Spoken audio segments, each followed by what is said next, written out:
अस्सलाम वालेकुम वरहमतुल्लाह। उम्मीद छ तुम सारी ठीक पट असल पट अल्हम्दुलिल्लाह बिल्कुल ठीक। आज बनाओ इस माज मंजे।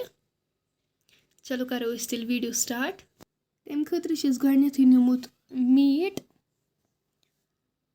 बेकेंड निमुत ओट। चलो करो इस तेल बनाउन स्टार्ट।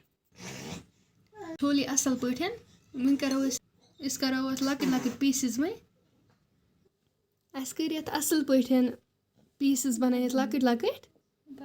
क्या खाना है बाबू को? हाँ, बाबू को क्या खाना है? क्या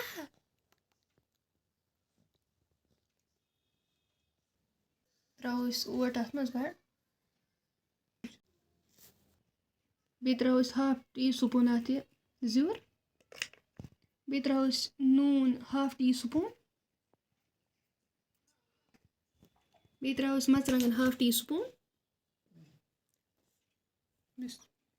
बे त्रो लेदुर त हाफ टी स्पून बे त्रो अत नील मरचांगन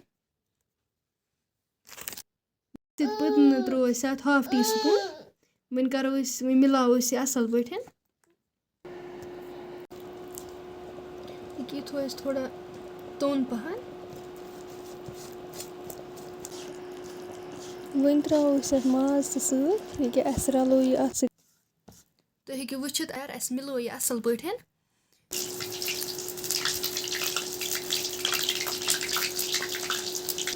बे त्रो अत दान वल यह मिलाओ अत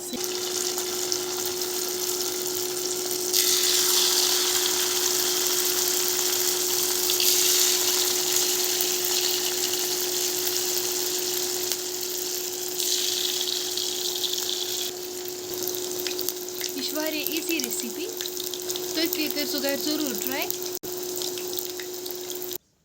तुम हेकु वुचित सान माज मंज गई बिल्कुल तैयार।